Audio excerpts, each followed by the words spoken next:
Welcome back to Flagship, and me and Nat are definitely in good hands because we have Dr. Jan. You come from the medical world, so... Hi Jan, so it's Dr. Jan. Yes. What's your full name? Dr. Jan, but it's much easier to call me Jan. Yes. So what made you decide to, join the medical world? I mean, were you thinking about it ever since you were little? No, it wasn't my dream at all. It was actually my parents' dream. I actually grew up wanted to be an architect or an interior designer. But then my parents thought that they wanted someone to be a doctor in a family. So they kind of tried to put that thought into my head. And I end up, somehow fall into the trap and apply into the medicine and got into medicine. So did you study medicine here in Thailand or overseas? No, I did my medical degree in Sydney, Australia. Yeah. How's Sydney? I mean, did you enjoy living there? Yeah. I love Sydney because the food is great, and it takes 8 hours from Bangkok to Sydney, so I can come home quite often. So what made you decide to move back here? Well, it was my parents again. They thought that if I actually continue with the specialty training, which usually requires about 6-7 years, I wouldn't come back at all to Bangkok. So after I got the degree and registration, which is about 7-something years, they kind of saying, oh, I'm getting old, why don't you come back and do this and that?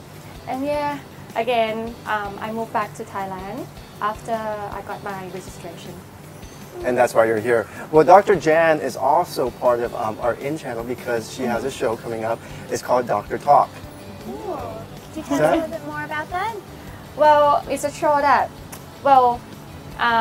we talk about, health issues and everything, but I'll make it sound more kind of, like medical terms are very hard to understand. Yes. And I'm just trying to make it easy for everyone, and they just learn to be more, healthy about everything. I think it's like, because the average person, when you go too technical about terms or medical terms, you tend to just switch off or turn off because you don't understand what the doctor's trying to say. Yeah. But when you kind of bring it 2 or 3 degrees down and make it more understandable, then you can consume it better. I think that's what the show is more about. Yeah, that's right. So let's talk about health. I mean, you were studying in Sydney. You're also Thai. You're back in Thailand. What's your opinion on people's health in general here in Thailand versus people in other countries? Okay. Well, I think that Thai people, in general, they don't do so much sport or outdoor activities compared to people in Western countries, which I don't know, somehow it's how we brought up, and infrastructure of the city and everything. People tend to drive, not catching a train or subways. We don't have that many parks. We go to department store instead of going to it's true. Picnics in the park or go fishing and things like that. So in general, we don't really exercise that much. It's not part of our societies somehow. To me, that's what I feel. What do you think? Well, I do agree with you, but I mean, what about girls going shopping? Isn't that like a form of exercise? It is a form of exercise. It's walking. I think it's an exercise, but it's not like a proper exercise that you do to keep your fit. But it's definitely an exercise. Yes. How would you describe it being an exercise? Because you're being active? Well, you actually, on average, if people are lying down, right, compared to people sitting, you consume more energy 3 times sitting than lying down.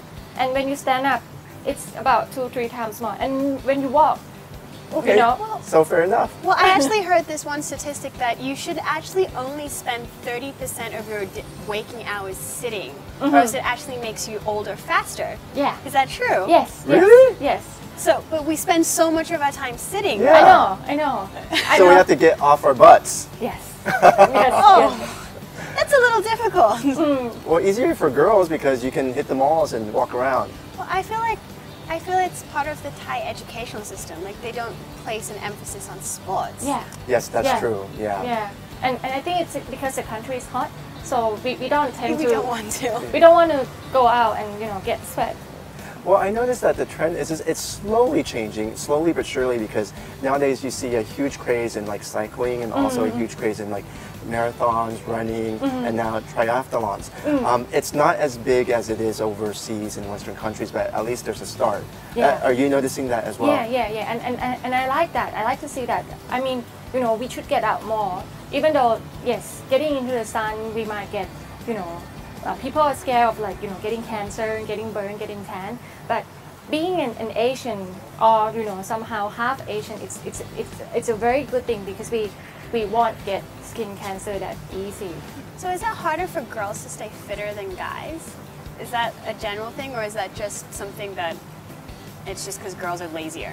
Well, I think if you talk to me in terms of like medical wise, I mean it's easier for guys to keep fit better because that of the genetic, the metabolism that builds. So it's more genetics. Yeah, like when it's like when guys can drink more than girls because their metabolism works much better because they have more muscles, in terms of like mass. Mass composition and everything. Okay, because I once heard that the reason that we girls find it hard to lose weight is because we're designed to keep the baby fat, the fat for when we have babies, which is quite annoying. But that goes way back in time, though. Does that still apply now?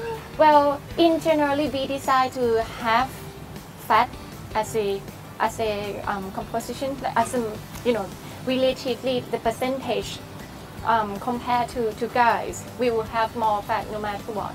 It's part of having softer skins and things like that. Which guys they originally decide to be laborers, so Yeah, the men go out and we work, we're the laborers, and then the women are the ones at home cooking and taking care of the babies. I mean, that's how it was from the beginning of time. Yeah. This is that, our generation so as well. It's so sad. So do you watch series? Do you watch dramas? Do you have like free time? Yeah. Well, I used to, but the latest one I watch is Revenge. Oh, I love like that Revenge. series. It's pretty cool. Yeah, I love it. I mean, before Revenge, I used to watch all those things that, people tend to think that doctors would love to watch Grey's Anatomy, House. Is it true? Do you? But Do you? No. No, at all? No, not really, because it's not really. Well, I used to when I was in medical school, but not lately because once we grow up and then we watch it and it's. Yeah, is it like, okay, what was it that you watched when you were going to school? What series? Was it ER? ER, yes. Grey's Anatomy? Grey's Anatomy, yes. So is it anything like the real world? I think Grey's Anatomy is the one closest to the real world. No? Okay, so in Grey's, okay, we're gonna have you pick between. McDreamy or McSteamy? Oh, I mean, I used to like. I mean, McDreamy? yeah. And then you switch. Well, there was a time that I kind of liked the other one more. Well, I personally like McDreamy. Why? I don't know, he's just so much more I like McFluffy. Mc. It's the ice cream, it's really good. But it's refreshing to hear how, you have time to relax, watch these series. And I've been always wondering if it's like real life or not. Okay, well, we're gonna go for a break.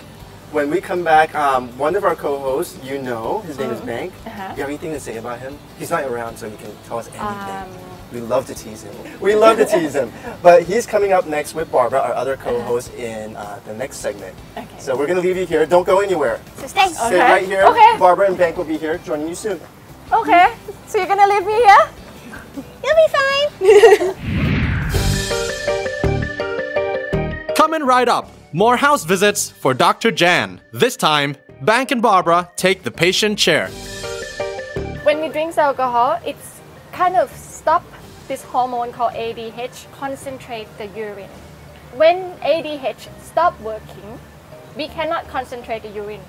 As much as we drink, we just lose out. That's why you go to toilet a lot when you drink.